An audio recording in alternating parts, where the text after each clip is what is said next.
1,00,000 మంది శివభక్తులతో కలిసి మహారుద్రాక్ష పూజలో పాల్గొనండి. వెంటనే కాల్ చేసి మీ పేరును నమోదు చేసుకోండి. Hello English lovers, welcome to Pragna spoken English institute. Madam, Yes, sir. ఈ రోజు సెషన్ ఏంటంటే చాలా ఇంపార్టెంట్. ఇంగ్లీష్ కి ప్రాణం ఏంటంటే వర్బ్స్ అవును సార్ కదా. వర్బ్స్ లేకుండా మనం ఇంగ్లీష్ మాట్లాడలేం. ఓకేనా? మనకి ఎప్పుడు కూడా పాజెస్ ఎందుకు వస్తుందో తెలుసా? మన యొక్క స్పీచ్ లో కానీ మాట్లాడేటప్పుడు కూడా పాజెస్ ఎందుకు వస్తాయంటే మెయిన్ ఆ వర్బ్ తెలియక, ఆ వర్డ్ తెలియక, ఆ వర్బ్స్ వస్తే ఇంగ్లీష్ చాలా బాగుంటుంది. ఓకే, ఇప్పుడు ఆ సెషన్ ఏంటంటే నేను కొన్ని వర్బ్స్ అడుగుతాను. ఓకేనా? తెలుగులో అడుగుతాను, మీరు నాకు ఇంగ్లీష్ లో చెప్పి అదే విధంగా ఎగ్జాంపుల్ కూడా మీరు ఇస్తే మేము చాలా ధన్యులం. ఓకేనా? Okay sir, fine. సో నన్ను అడగమంటారా? మేడం, ఇది నా ఉద్దేశం కాదు అని చెప్పాలి. ఉద్దేశం కాదు అని చెప్పేటప్పుడు ఎలా ఉపయోగిస్తాం? ఎస్, ఉద్దేశించు అనేదాన్ని ఇంగ్లీష్ లో వర్బ్ ఎలా చెప్తామంటే మీన్ అంటాం. Okay, mean, meant, meant. Mean అంటే ఉద్దేశించు. ఓకే, అరే నిన్ను బాధ పెట్టడం నా ఉద్దేశం కాదు అంటాం. అది కాదు నా ఉద్దేశం. I didn't mean to hurt you. I didn't mean it. నా ఉద్దేశం అది కాదు. Okay, okay, so do you mean it? అదేనా మీ ఉద్దేశం? Do you mean it?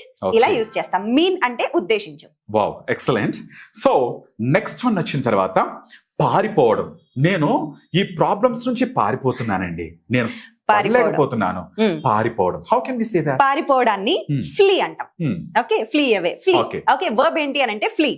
Flea, fled, fled. Okay, flee అంటే పారిపోవటం. ఓకే, మీ రెస్పాన్సిబిలిటీస్ నుంచి పారిపోవద్దు. Don't flee away from your responsibilities. Okay, okay, the thief fled away when police tried to catch him. Okay, so ఇలా చెప్పచ్చు. Flea అంటే పారిపోవటం. Okay, so దాంతో పాటు నన్ను మందలించారండి. ఓకే, మందలించారు లేకపోతే బుద్ధి చెప్పారు అని కూడా వస్తుంది కదా. మందలించుట ఎలా చెప్పొచ్చు మేడం? మందలించడం, కొంచెం హెచ్చరించడం, ఇలాంటి వాటిలన్నిటికీ రెబ్యూక్ అనే మాట యూజ్ చేస్తాం sir. Rebuke, rebuked, rebuked. Okay, ఆమె తన కొడుకుని రెబ్యూక్ చేసింది లేజీగా ఉన్నాడని. ఎలా చెప్పొచ్చు? She rebuked her son for his laziness. Okay, she rebuked her son. మా మేనేజర్ నన్ను మందలించారు లేట్ అయినందుకు. My manager rebuked me for being late. Okay, yes, అలా చెప్పొచ్చు సార్. రెబ్యూక్ అంటే మందలించడం. చూసారా, ఒక్కొక్కసారి మనము మాటలు ఎందుకు మనకి ఆగిపోతాయి అంటే ఇలాంటి వర్డ్స్ పడకే, తెలియక కదా. ఇలాంటి వర్డ్స్ తెలిస్తే మనం ఆల్రెడీ ఉపయోగిస్తాం కదా రెబ్యూక్ అన్నమాట. అవును కదా. Very good madam, excellent. Yeah, next వచ్చిన తర్వాత అభ్యర్థించుట అనాలి. ఎలా చెప్పొచ్చు? మనవి చేసుకోవడం, అభ్యర్థించుకోవడం, ఇలాంటి సందర్భాల్లో ప్లీడ్ అనేది యూజ్ చేస్తాం. Okay, okay, plead, pleaded, pleaded. Okay, plead అంటే మనవి చేసుకోవడం, అభ్యర్థించడం. Okay, he pleaded but she didn't change her mind. అతను చాలా అభ్యర్థించాడు, చాలా బతిమలా చూశాడు, కానీ ఆమె మాత్రం తన మైండ్ చేంజ్ చేసుకోలేదు. He pleaded but she didn't change her mind. ఇంకొకటి ఏంటి అంటే కోర్టులో అభ్యర్థించడం, కోర్టులో ఎక్కువ యూజ్ చేస్తాం అన్నమాట. సో ఇలా వాదించడం, అభ్యర్థించడం అన్నప్పుడు the lawyer pleaded on behalf of his client. Okay, lawyer అతని క్లయింట్ తరపున ప్లీడ్ చేశాడు, అభ్యర్థన చేశాడు, అభ్యర్థించారు. అలాంటి సందర్భంలో యూజ్ చేస్తాం. Very good. నెక్స్ట్ వచ్చిన తర్వాత చాలా ఎక్కువగా ఉపయోగిస్తాం ఇది ఏంటంటే పోగొట్టుకొనుట. పోగొట్టుకోవడాన్ని ఏమంటాము అని అంటే లూజ్, లాస్ట్, లాస్ట్. కోల్పోవడం అనే మీనింగ్ కూడా చెప్పచ్చు సార్ దీనికి. కోల్పోవడం, పోగొట్టుకోవడం, ఇలాంటి వాటికి లూజ్, లాస్ట్, లాస్ట్ చెప్తాం. ఓకే, నా కాన్ఫిడెన్స్ మొత్తం పోయింది నా ఎబిలిటీస్ మీద. I lost my confidence in my abilities. నా ఎబిలిటీస్ మీద నాకు కొంచెం కూడా కాన్ఫిడెన్స్ లేకుండా అయిపోయింది. ఓకే, ఆమె ఇప్పుడు వెయిట్ ఎక్కువగా ఉంది, ఆమె వెయిట్ తగ్గించుకోవడానికి అంటే లూజ్ అవ్వడానికి ఇక్కడ కూడా యూజ్ చేస్తాం. Okay, so she decided to exercise more to lose her weight. ఆమె వెయిట్ తగ్గించుకోవడానికి, ఆమె ఎక్కువ ఎక్సర్సైజ్ చేయడానికి డిసైడ్ చేసుకుంది. Yes sir. ఓకే, కానీ నేను నిర్లక్ష్యం చేస్తున్నానండి నా వెయిట్ తగ్గించుకోవడానికి. నిర్లక్ష్యం చేయుట ఎలా చెప్పొచ్చు? అందరూ అంత కన్సిస్టెంట్ గా ఉండలేరు. Yes sir. నిర్లక్ష్యం చేయడాన్ని neglect, neglect, neglected, neglected. Okay, మీ స్టడీస్ ని నెగ్లెక్ట్ చేయద్దే, don't neglect your studies. Okay, మీ కెరీర్ ని నెగ్లెక్ట్ చేయకండి, don't neglect your career. Okay, I was a child, when I was a child, నేను చైల్డ్ గా ఉన్నప్పుడు I always neglected my career. నేను కెరీర్ ని పెద్దగా పట్టించుకోలేదు, నిర్లక్ష్యం చేశాను. సో ఇలా నిర్లక్ష్య పెట్టడాన్ని నెగ్లెక్ట్ అంటాం. ఎస్, బట్ నాకు ఎక్కువగా ఇది కోర్టులో వింటూ ఉంటాను. అంటే ముందుగానే ఊహించుట, ముందుగానే ఊహించడాన్ని ఏమంటాము అని అంటే యాంటిసిపేట్ అంటాం. ఈ రిజల్ట్ నేను ముందే ఊహించాలి, ఓకే మీరు ఇలా చేస్తారని ముందే ఊహించాలి. ఇట్లా ముందే ఊహించడాన్ని ఏమంటాము యాంటిసిపేట్, యాంటిసిపేటెడ్, యాంటిసిపేటెడ్. ఓకే, అయితే ఈ ప్రోడక్ట్ కి చాలా ఎక్కువ డిమాండ్ ఉంటదని పాపం వాళ్ళు ముందు ఊహించారు, కానీ అంతగా ఈ ప్రోడక్ట్ కి అంత డిమాండ్ లేకుండా అనాలి. ముందే ఊహించడాన్ని they anticipated a high demand for this product. ఈ ప్రోడక్ట్ కి ఎక్కువ డిమాండ్ ఉంటదని ముందు ఊహించి దింపారు ఈ ప్రోడక్ట్ ని. ఓకే, నెక్స్ట్ ఆమె ఒక పాజిటివ్ అవుట్కమ్ వస్తదేమో అని ముందే ఊహించింది. She anticipated a positive outcome. Positive గా అవుట్కమ్ వస్తుందని ఊహించింది, but she couldn't do that. Madam ఇవన్నీ కూడా మనకి మన బుక్స్ లో ఉన్నాయి కదా, అంటే ఇవన్నీ కూడా వర్బ్స్ తో పాటు ఓకేనా, ఇవన్నీ కూడా మన బుక్స్ లో ఉన్నాయి. స్ట్రక్చర్స్ ఉన్నాయి, వర్బ్స్ ఉన్నాయి, అదే విధంగా అడ్జెక్టివ్స్ తో పాటు ఇవన్నీ కూడా బుక్స్ లో ఉన్నాయి. సెంటెన్సెస్ రూపంలో ఉన్నాయి కదా, ఒక వర్డ్ ఇవ్వడమే కాకుండా సెంటెన్సెస్ రూపంలో మన బుక్స్ లో ఉన్నాయి, ప్రజ్ఞా స్పోకెన్ ఇంగ్లీష్ ఇన్స్టిట్యూట్ బుక్స్ లో. నెక్స్ట్ దానితో పాటు మేడం మనకి ఇప్పుడు ఆఫ్లైన్ ఆన్లైన్ క్లాసెస్ ఉన్నాయి కదా. ఆఫ్లైన్ క్లాస్ అయితే హైదరాబాద్ లో జరుగుతుంది, ఆన్లైన్ క్లాస్ అయితే Zoom online class. Zoom online class దూరంగా ఉన్న వాళ్ళు ఆన్లైన్ క్లాసెస్ జాయిన్ అవుతారు. అవును. నెక్స్ట్ ఇంకో విషయం, మనము 4 hours క్లాస్ అనుకుంటున్నాం కదా. ఎస్, అంటే యాక్చువల్ గా మార్నింగ్ నుంచి అంటే ఓ సెషన్ మార్నింగ్ గానీ ఆఫ్టర్నూన్ గానీ 4 hours నేను ఉంటాను అన్నవాళ్ళు రావచ్చు కదా మేడం. లిమిటెడ్ సీట్స్ ఉన్నాయి, అంటే ఒక 2 hours మీ క్లాస్ జరిగితే 2 hours ప్రాక్టీస్ జరుగుతుంది. ఓకే, సో మేడం ఆ సెషన్ కూడా మనం స్టార్ట్ చేస్తాం. అది చూడండి సార్, ఎప్పుడైనా సరే భాష ఇలా వినడానికి we have multiple channels. YouTube లో ఛానల్స్ లేవా, ఎన్ని ప్లాట్ఫామ్స్ ఉన్నాయి.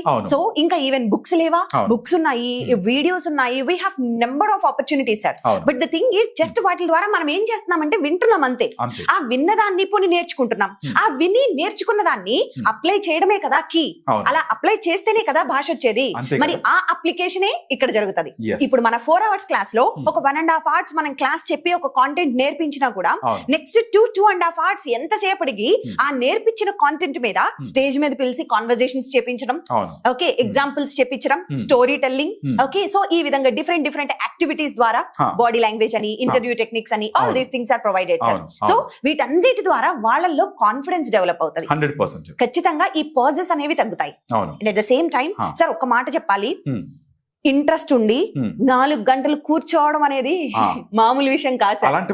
గట్ ఫీలింగ్ ఉన్న వాళ్ళే ఇక్కడికి వచ్చి జాయిన్ అవ్వగలగాలి. అలాంటి వాళ్ళే రండి. నేను వస్తాను, నా లైఫ్ ని చేంజ్ చేసుకోవాలి, నేను ఖచ్చితంగా నేను నేర్చుకుంటాను అనే కాన్ఫిడెన్స్ తో కూర్చుంటాను, 4 గంటలు ప్రాక్టీస్ చేస్తాను. ఒక పూట సార్, ఒక పూట ఇక్కడ ఉండి గడపాల్సి ఉంటుంది వాళ్ళు. 100%. సో అలా గట్ ఫీలింగ్ ఉండి నేను ఖచ్చితంగా నేర్చుకుంటాను అన్న వాళ్ళు మాత్రమే.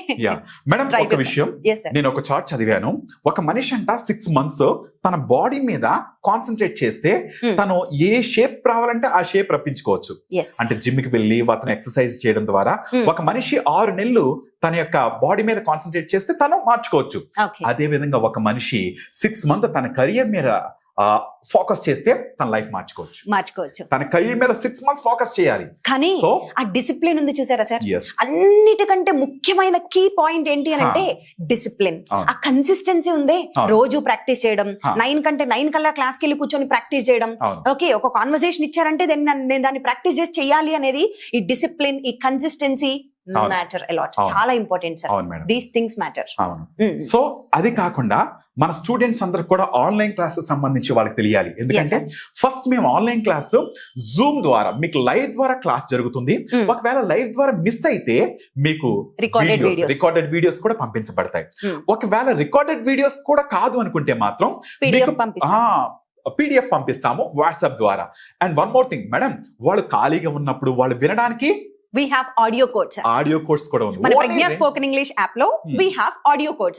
మనం చెప్పే ఈ క్లాసెస్ అన్నిటినీ కూడా జస్ట్ వినడం ద్వారా విని ప్రాక్టీస్ చేయొచ్చు అన్నమాట. సో వినడం ద్వారా ప్రాక్టీస్ చేయడానికి we came up with this audio codes. Only 299 మాత్రమే. ఓకే, 299 రూపాయలు మాత్రమే. మై డియర్ ఫ్రెండ్స్, చూడండి ఒక్కసారి. అండ్ వన్ మోర్ థింగ్, ఇంకో విషయం, మా క్లాసెస్ ఎలా ఉన్నాయో చూసే జాయిన్ అవ్వండి. You got it.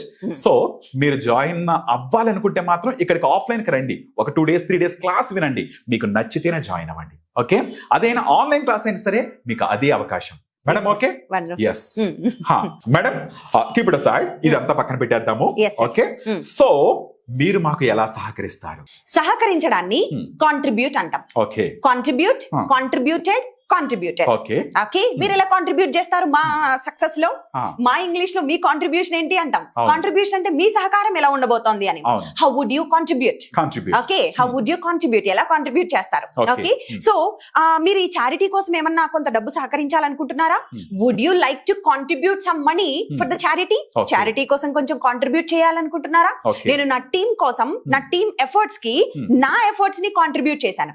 Excellent. Okay, I contributed to my team's effort. Oh fine. అర్థమవుతుందా సార్? ఇలా కాంట్రిబ్యూట్ అంటే సహకరించడం. Very good madam. ఇప్పుడు ఎదుర్కొనుట అంటున్నారు, ఓకేనా? నేను చాలా ఎదుర్కొన్నానండి, వాళ్ళ మాటలను ఎదుర్కొన్నాను, వాళ్ళు అలా ఎదుర్కొనుట అని చెప్పాలి. ఎదుర్కోవడాన్ని ఎన్కౌంటర్ అని చెప్పొచ్చు. Okay encounter. ఓకే, సో నేను చాలా ప్రాబ్లమ్స్ ని ఎన్కౌంటర్ చేశాను నా లైఫ్ లో అంటాం. Okay I encountered many problems in my life. Okay okay, so మీరు అలాంటి ప్రాబ్లమ్స్ ఎన్కౌంటర్ చేయకూడదని నేను అనుకుంటున్నాను. I don't want you to encounter such problems. Okay, so ఇలా ఎన్కౌంటర్ అంటే ఎదుర్కోవడం. Very good. So okay madam, ఇప్పుడు ఏం చేద్దామంటే ఎస్ సార్, మన వ్యూయర్స్ కూడా చూస్తున్నారు కాబట్టి నేను మిమ్మల్ని కొన్ని క్వశ్చన్స్ అడుగుతాను. ఈ వర్బ్స్ ఉపయోగించి అడగండి. ఎస్, ఈ వర్బ్స్ ఉపయోగించి నేను అడుగుతాను. Yes, sir. Okay, try to give the answers. Sure sir. Okay, మీ ఉద్దేశం ఏంటి? What do you mean? అతను ఎందుకు పారిపోయాడు? Why did he flee? Why did he flee. మీరు ఇంతకు ముందు ఎవరికైనా సహకరించారా? Did you contribute anyone? Yes, నేను ఎంతో మందికి సహకరించాను ఇంతకు ముందు. I contributed many people in the past. మీరు ఎలా ఎదుర్కొన్నారు ఇన్ని సమస్యల్ని? How did you encounter all these problems? Very good. So ఆమె మొత్తం తన హోప్స్ అన్ని కూడా పోగొట్టుకుంది, లూజ్ అయిపోయింది. She lost her hopes. Okay fine. మీరు మీ బాబుని మందలిస్తారా? Do you rebuke your son? నేను మందలించను. I don't rebuke. మీరు మందలించరా? Don't you rebuke? Very good. మీరు మంచి రిజల్ట్ ఊహించారా ముందే? Did you anticipate positive results? Excellent madam. ఇప్పుడు అన్నిటి మీద నేను క్వశ్చన్స్ అడుగుతాను. ఒక్కసారి ఒక 2 minutes మన వాళ్ళు ఓకేనా వింటున్నారు కదా, వాళ్ళు ఇంకా వీటితో పాటు ఇంకా వాళ్ళు నేర్చుకుంటారు. Yes, sir. Okay fine. Madam, మీరు ఎంతకాలం నుంచి టీచింగ్ చేస్తున్నారు? How long have you been teaching? మీరు చిన్నతనం నుంచి చేస్తున్నారా? Have you been teaching since your childhood? Very good. Madam, మీరు నాకు ఇంగ్లీష్ లో అద్భుతంగా మాట్లాడడం కావాలి అనాలి, అప్పుడు ఎలా అంటాం? I want you to speak English fluently. Very good. అతను మీ బ్రదరా? Is he your brother? Me sister కాదా? Isn't she your sister? వాళ్ళెవరు? Who are they? వాళ్ళు నా friends. They are my friends. మీరు లాస్ట్ ఇయర్ మీరు హైదరాబాద్ లో లేరా? Weren't you in Hyderabad last year? ఎప్పుడు వచ్చారు హైదరాబాద్ కి? When did you come to Hyderabad? మీరు జాబ్ చేశారా హైదరాబాద్ లో? Did you do a job here? ఇప్పుడు చేస్తున్నారా? Are you doing a job now? ఎంతకాలం చేస్తున్నారు జాబ్ మీరు How ఇక్కడ? long have you been doing job? మీరు సాఫ్ట్వేర్ ఫీల్డ్ కి వెళ్ళి ఉండాల్సింది. You should have been to that software field. ఎందుకు వెళ్ళలేదు? Why didn't you? నాకు అవకాశం వచ్చుంటే నేను వెళ్ళి ఉండేదాన్ని. If I had got the opportunity, I would have been to that field. Madam, ఈ విధంగానే ప్రాక్టీస్ జరుగుద్దాం మన ప్రజ్ఞలో. Yes, sir. ఇలాగే. Okay fine. ఇలా సో practice ఫ్రెండ్స్, చేస్తాం. మరి మీరు గానీ క్లాసెస్ ఇలా కావాలి అనుకుంటే మాత్రం మర్చిపోకండి, visit us. Thank you so much. Thank you.